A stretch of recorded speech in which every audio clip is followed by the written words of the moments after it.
Hey, bonjour tout le monde, bienvenue au Roi de Trèfle. Aujourd'hui, on commence une nouvelle série. On va jouer à Alien vs Predator The Hunt Begins. Ceci, c'est la deuxième édition. La première édition elle avait été kickstartée il y a quelques années. Dans cette édition-ci, les miniatures sont différentes. Au lieu d'avoir des miniatures qu'on doit monter et coller nous-mêmes, ceux-là viennent dans un moule, un unicast qu'ils appellent. Aussi, la différence, c'est que vous avez des règlements pour le solo. C'est sûr que ceux qui ont backé la première édition, celle-là, elle est sortie vraiment pas longtemps après. Ce qu'ils ont fait, c'est qu'ils ont envoyé où on pouvait acheter. Ça, je sais pas si ils l'ont envoyé gratuitement ou s'il fallait l'acheter. D'après moi, s'il fallait l'acheter. Un genre de conversion kit pour convertir à ce mode-là. Qu'est-ce qu'il y avait dedans? Je ne sais pas. J'ai pas backé la première édition. J'ai tout simplement acheté celle-ci en retail. Donc, on va faire le scénario de Last Stand. On va prendre soit les Marines ou soit les Prédateurs. Puis on va essayer de survivre. Ce qu'il faut faire, c'est qu'il va y avoir une map qu'on va construire qui représente le vaisseau. Puis il va y avoir 4 endroits où il va falloir aller boucher les trous parce que c'est par là que les lignes passent pour nous envahir. Donc c'est tout simplement de survivre et de boucher ces trous-là. On peut jouer une partie facile, on en bouche 2 sur 4. Une partie normale, 3 sur 4. Une partie difficile, 4 sur 4. Je ne sais pas si on va jouer à normal ou difficile, on verra. Tout dépendant de la faction que je vais décider de prendre.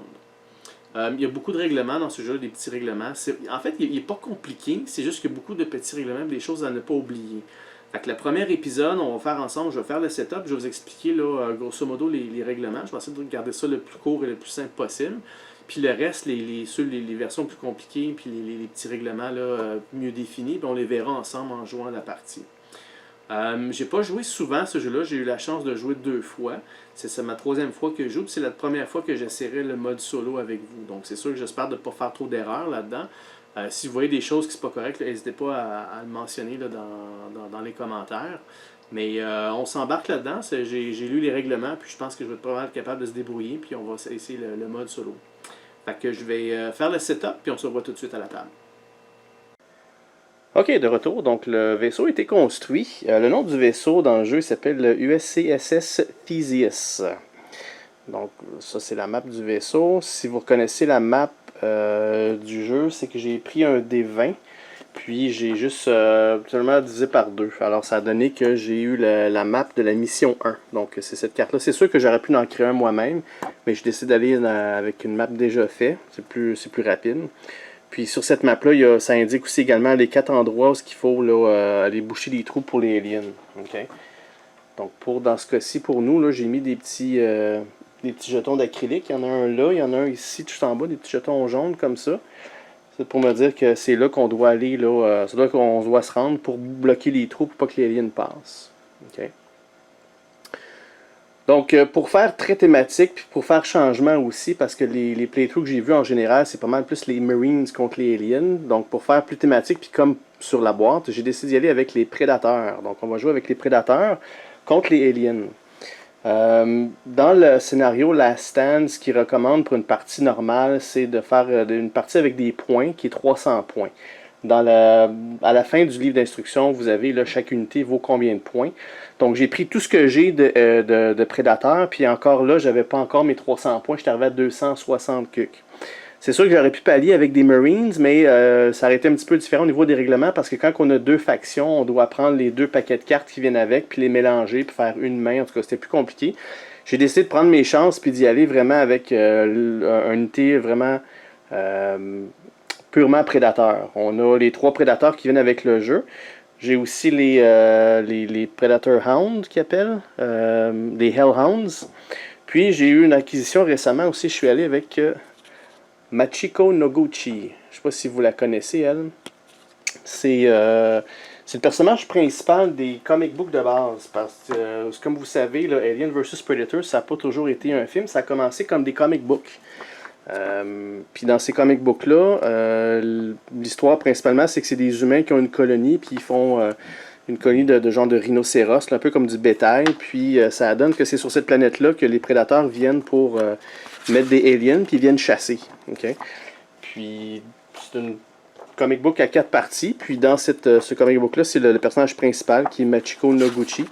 Puis c'est de là que tout a commencé là, pour Alien vs Predator. Puis suite à ça, ils ont fait les films. Les gens ont été un petit peu déçus, et moi de même, parce que je pensais que c'était pour être là, vraiment là, comment je pourrais dire, fidèle au comic book, mais pas du tout. On était loin de là. Donc, dans cette histoire-là, là, c'est les prédateurs, quand ils arrivent pour chasser, c'est un prédateur qui est plus un vétéran qui vient avec des jeunes, puis il arrive de quoi avec les humains en partant, puis le vétéran il est comme knock-out, laissé pour mort, puis les jeunes, mais ils passent sur une rampage, puis ils détruisent tout sur leur passage, incluant les humains. Puis le prédateur un peu plus vieux, il a été guéri par les humains, puis quand il voit ce que les jeunes ont fait, ben il vire un peu, c'est contre leur code, fait que il se met de la partie, puis là, il y a des aliens tout partout, puis en tout cas, bref, pour finir ça, le personnage principal qui est Machiko Noguchi, elle survit à la fin, puis elle devient un petit peu comme, elle prend un peu le code moral des prédateurs. Puis quand on commande là, Noguchi pour le personnage, elle vient avec deux cartes. Une carte qui est pour les Marines, puis une carte qui est pour les prédateurs. Autrement dit, on peut jouer avec elle sur les deux factions sans problème. Fait que comme j'ai pris les prédateurs, puis je vais avoir le plus possible de chance de mon côté, ben, j'ai décidé de prendre la version prédateur. C'est sûr que le modèle que j'ai, je ne peux pas avoir les deux. Il a fallu que je les achète. Là. J'ai acheté celle qui est plus qu'on voit son visage. Ça, dans le fond, c'est le minis pour les humains, mais j'ai pas le minis pour le prédateur. Par contre, là, quand on achète un ou l'autre, la carte, ils viennent avec les deux cartes. Donc ça, c'est la carte prédateur. Puis il y a aussi la carte humaine avec une photo du minis. Parfait. Alright, fait que ça va être mon équipe de prédateurs. Donc le but là-dedans, c'est d'aller boucher 4 trous. Je sais pas si pour les gens qui n'ont jamais joué à ce jeu-là, les tours se passent comme ceci. Première des choses, on va lancer le dé pour l'initiative. Dans notre cas, à nous, il n'y en aura pas parce qu'on est tout seul contre le jeu. Fait qu'on a toujours l'initiative, on commence en partant. Ensuite de ça, il y a un petit événement, il y a un paquet de cartes que là. Je vais piger une carte que là, puis c'est un événement qui va se passer pour tout le round. Donc, exemple, là, ce round-ci, on peut pas courir, ou ce round-ci, je sais pas moi, on peut pas, on peut juste attaquer une fois, ou peu importe. Il y a tout plein de trucs qui peuvent se passer, le fun, très thématique là, dans ce deck-là. Ensuite de ça, moi, je vais piger 5 cartes. Ça, c'est mes cartes à moi, mon paquet de cartes à moi. Donc ça, ce paquet de cartes-là, quand il n'y en a plus, il n'y en a plus. Fait que j'en pige 5, puis à chaque tour, je vais récupérer jusqu'à 5 cartes. C'est des cartes qui vont m'aider, qui vont me permettre de faire plus de choses, ils vont me permettre de faire plus d'actions, et ainsi de suite. Donc des paquets de cartes qui est bon pour moi. Ensuite de ça, j'ai 2 actions à jouer par modèle. OK? Les actions, on peut les voir. J'ai downloadé sur Board Game Geek des petites cheat sheets comme ça, parce que ça venait pas avec le jeu, puis ça c'était une grosse erreur de la part du producteur, mais c'est pas grave, il y en a des gens qui l'ont fait, puis c'est bien fait. Donc il y a des habiletés spéciales que chaque faction peut avoir. On a les actions de base qui ont un point d'action. Donc on peut bouger, on peut tirer à distance, on peut faire un combat close combat, ça c'est un combat là, corps à corps. On peut passer notre tour, on peut interagir, donc prendre quelque chose, un item, on peut ouvrir une porte. Ça c'est pour les aliens en passant que je fais là. Eux ils ont des choses spéciales avec les portes, c'est qu'ils ne peuvent pas les ouvrir, ils sont pas assez intelligents pour peser sur le piton. Par contre, ils peuvent se mettre en gang puis défoncer la porte. Fait qu'il y a des règlements pour ça. Il y a un règlement qui est là pour tous qui s'appelle Sentry.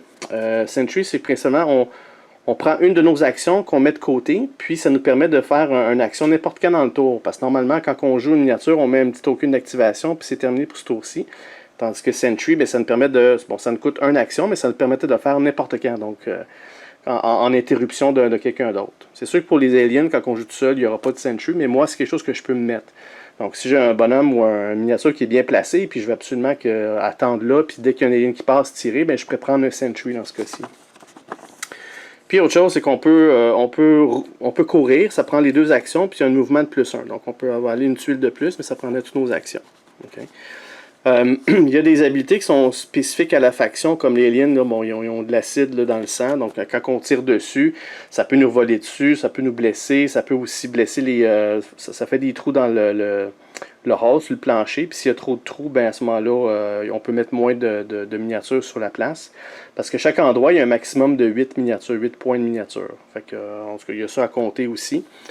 En tout cas, bref, on les verra au fur et à mesure. Puis pour les prédateurs, ils ont une action unique. Je peux me guérir d'un point de vie. Vous vous souvenez, dans les films, il y a une petite trousse de premier soin qu'il peut prendre, puis il peut se mettre là, il peut se guérir d'un point de vie dans ce jeu-là. On lance un D20 tout simplement. Les ping tokens, ça pour nous, on s'en servira pas pour les prédateurs, mais on va s'en servir pour les aliens. Ce que c'est dans le fond, c'est quand que je vais sortir des aliens sur la map, ils ont tous des petits tokens comme ça. Ça permet juste de dire qu'il y a un alien qui s'en vient, mais on ne sait pas c'est quoi. Puis quand on va avoir line of sight, on va pouvoir le voir visuellement, on vire le token, puis on peut regarder qu'est-ce que c'est. Ça peut être une des choix suivants. Le jeu il recommande de prendre toutes les lignes qu'on a dans le jeu, puis toutes les mettre en même temps. Donc moi, ma collection à moi, c'est bon les lignes qui viennent avec le jeu, le Alien Infant Warrior. J'avais aussi les Warriors qui sont là. J'en ai 5. J'ai les Facehugger, puis il va y avoir des Alien Stalker aussi. Fait que tout ça, c'est tout des aliens qui peut retomber sur le jeu. À chaque tour, je dois lancer un dé pour savoir si un dé par spawn point. Puis ça dépend de ce que je vais obtenir sur le coup de dé. Ça peut arriver qu'il y ait 0 ping, comme ça peut être 1, 2 ou 3, ou ça peut aller jusqu'à 4 ping à chaque tour. Fait que vous voyez que les tokens que là, ça peut aller vite, puis j'en ai plus. Fait que si j'ai plus de tokens, il faut que j'en mette sur le jeu. À ce moment-là, toutes les aliens ils vont avoir une activation de plus. Donc c'est très dangereux. Il faut absolument que je me dépêche, que je me grouille. Je sais pas, je pense que je vais jouer une partie normale. Donc une partie normale, c'est qu'il faut que j'embauche 3 de ces sections-là. OK. Bon, à part ça, les aliens, ce qu'ils peuvent faire, c'est, je sais pas si vous voyez, mais il y a des tuiles, ils ont comme de la glue alien sur certaines tuiles. Comme celle-là ici, puis il y en a une plus là, un petit peu plus bas là. Dans ces tuiles-là, quand on voit des aliens, ils peuvent se cacher là-dedans. Fait que, au lieu de révéler la miniature, ils se cachent, puis ils restent là, puis ils sont là pour nous embusquer dans le fond. Là. Ces choses-là ici, vous voyez, ça c'est des vents. Les vents là-dedans, c'est juste les miniatures tiny qui peuvent passer, puis qui peuvent rester dedans. Dans notre cas, dans notre partie, c'est juste les facehuggers qui peuvent rester là.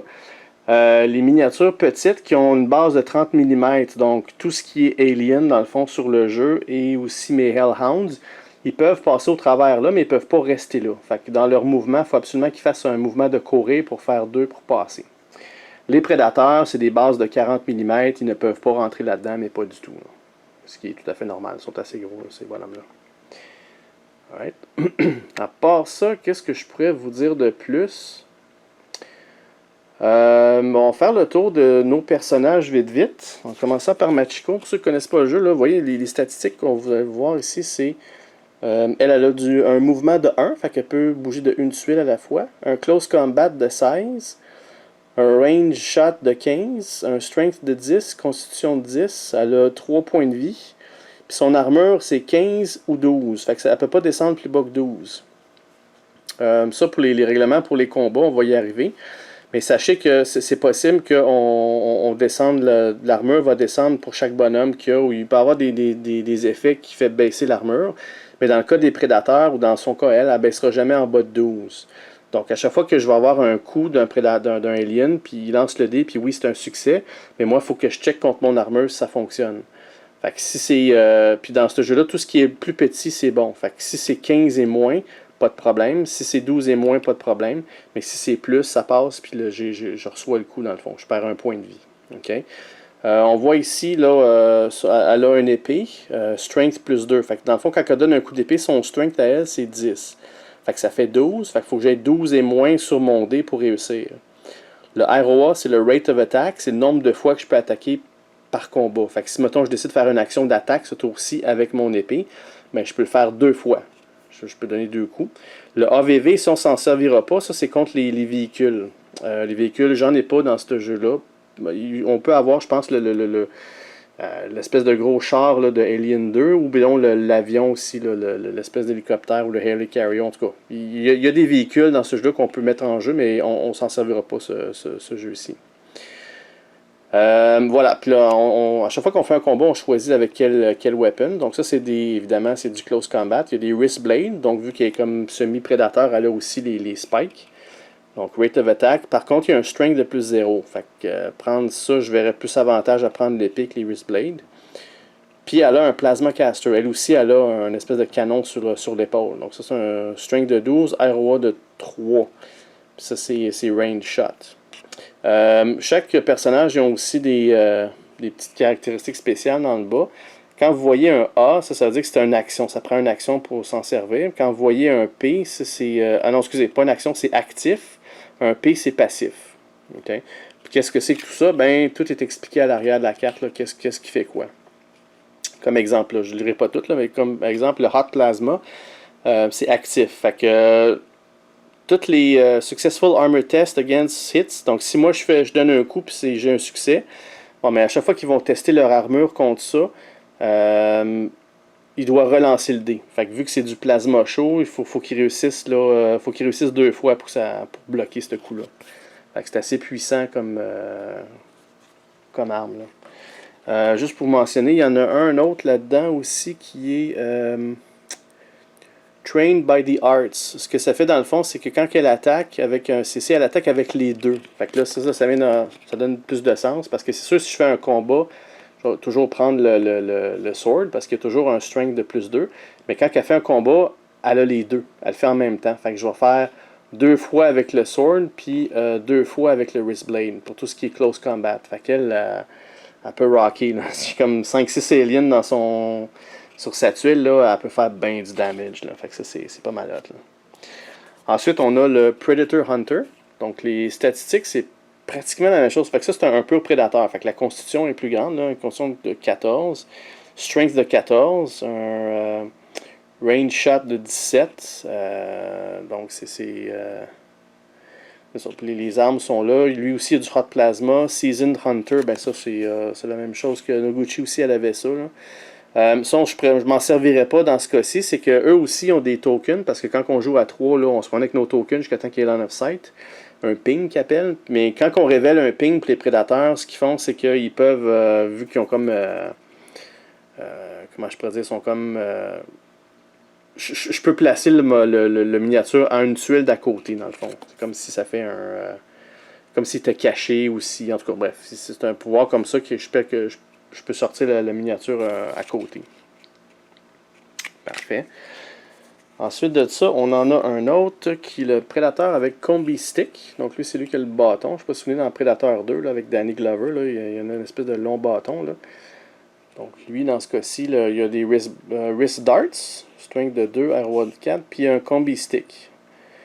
Airwads de 4. Ça veut dire qu'avec son... C'est du melee, mais il peut faire 4 fois de suite. Là. Il y a strength plus 0, mais bon. Voilà. Fait que, ça, c'est pour lui. Ensuite de ça, on a le Predator avec le Smart Disc. Encore une fois, dans Alien 2, là, dans Predator 2, excusez, avec l'espèce de disque. Ce disque-là, on peut s'en servir de loin, puis on peut s'en servir aussi en close combat. Je pense que Smart Disc Throw, il y a une action spéciale avec ça, c'est que ce disque-là, il passe au travers tout. Parce qu'il y a des règlements, comme si, mettons, j'ai un paquet d'aliens là, puis j'ai un autre alien là, puis j'ai mon prédateur ici, puis moi, je veux tirer celui-là. Faut que je passe au travers, là, ce groupe qu'il va avoir là, ben, le disque, il peut slicer au travers tout ça. En mêlée, il y a un rate of attack de 3, fait que je peux attaquer 3 fois, puis ici, ben, il y a une étoile. Fait que là, il faudrait voir là, en arrière, là, qu'est-ce que c'est, là, qu'est-ce qu'il parle. Ça, on ira regarder ça en temps et lieu. Parfait. Donc, les statistiques, c'est principalement les mêmes pour tous les prédateurs. Il y a un mouvement de 1, c'est close combat de 17, range shot de 12, strength de 14, ainsi de suite, ainsi de suite. Ouais. Puis, pour terminer, on a nos fameux Hellhounds. Donc, eux, c'est pas compliqué, c'est juste du melee attack, ça, c'est sûr. Ils sont un petit peu plus faibles. Une armure de 12. Ils ont 1 point de vie chacun. Par contre, ils ont du charge, ils ont du dodge, puis Spike Nightmare. Le Spike, je pense qu'ils ont... Quand on est pris dans une tuile avec plein de bonhommes, on doit, si on veut sortir de là, il y a des checks à faire. Mais le fait qu'il y a un Spike Nightmare, c'est qu'ils ont des pics sur le dos, ils peuvent sortir de là sans problème. Dodge, bien évidemment, ils vont se tasser plus facilement. Puis Charge, ben les autres, ils font cette première là-dedans. Là. Fait que, tout ça, c'est indiqué à l'arrière, qu'est-ce que c'est. Right.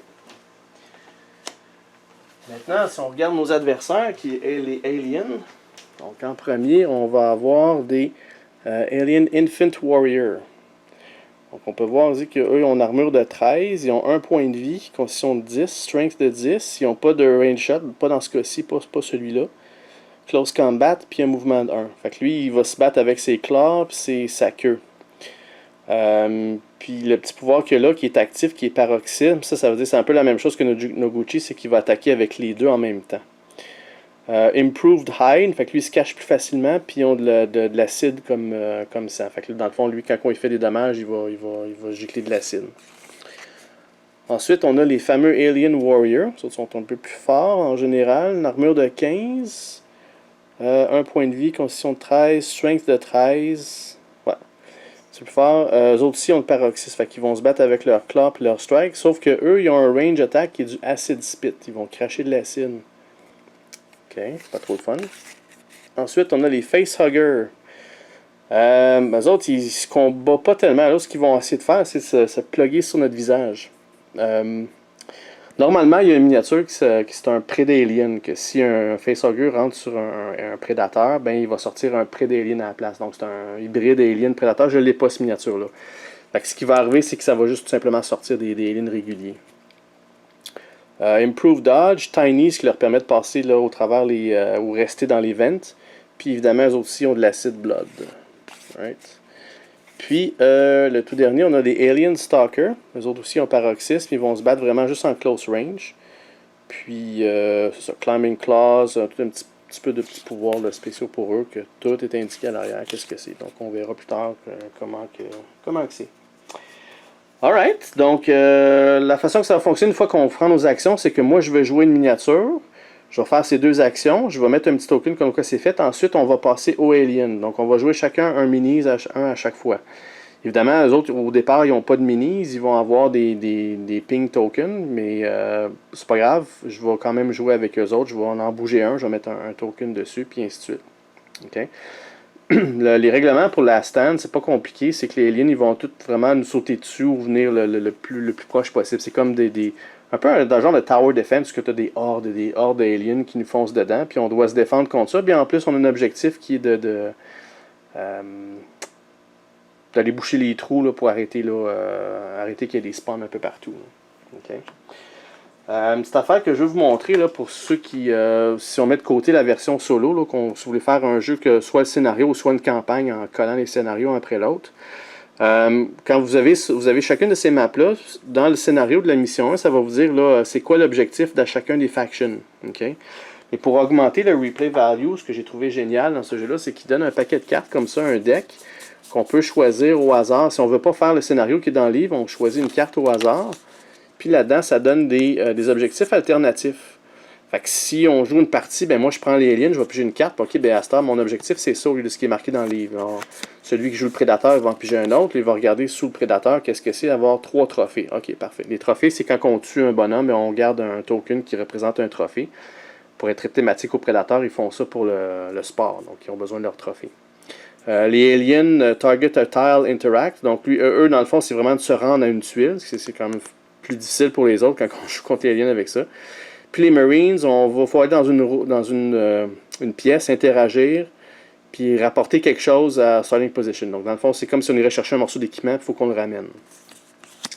Fait qu'il y a plusieurs là, cartes comme ça qui mentionnent là, un paquet de scénarios. Là, c'est vraiment le fun qu'ils ont mis ça. Fait que le replay value est très très élevé.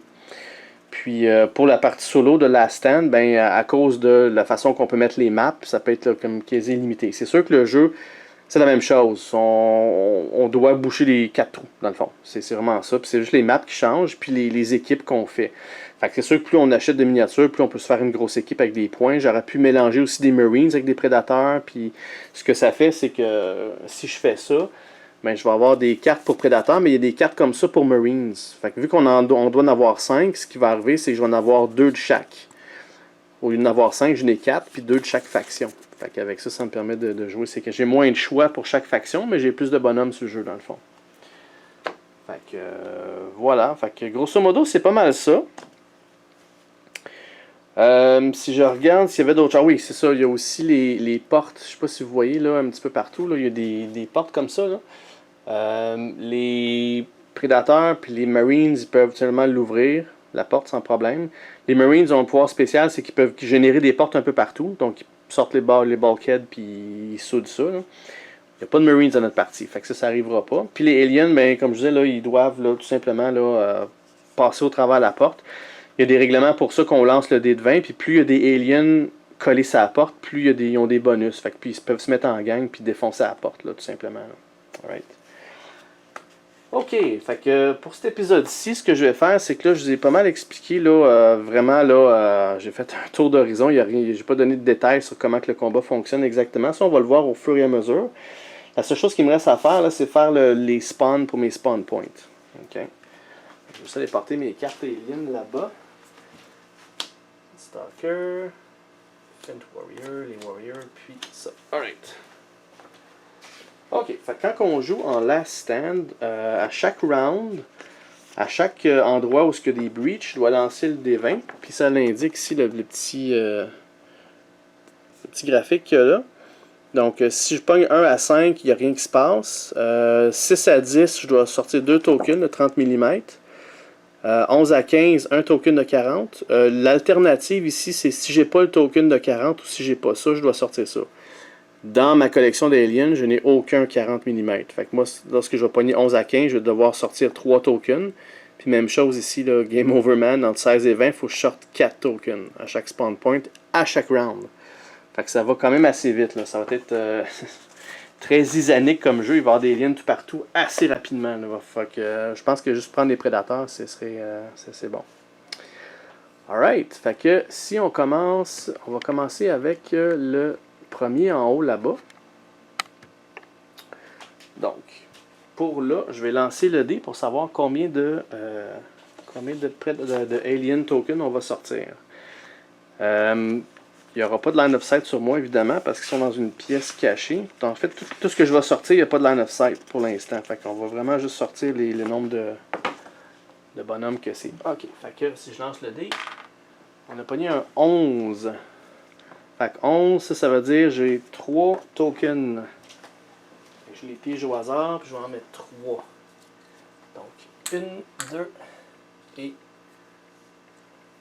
3. Parfait. Que si je vais au deuxième qui est là ici, je relance le dé. On pogne un 20. Ok, dans ce jeu-là, normalement quand je pogne un 20, c'est un epic fail.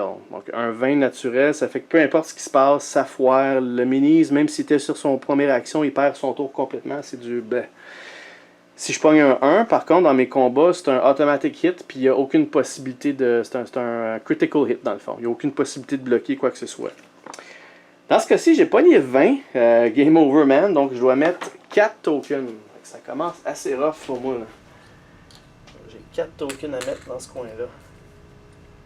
3 et 4. Right. Si on descend un petit peu plus bas, dans l'autre coin qu'il y a là. Ok, bon, j'ai un petit répit, j'ai 9. Ça veut dire que j'ai 2 tokens à mettre. On va en mettre 2. Right. Puis le tout dernier, ça va être dans l'autre coin ici. En bas. 15. 15, c'est un autre 3 tokens. Bon, fait comme première sortie, j'ai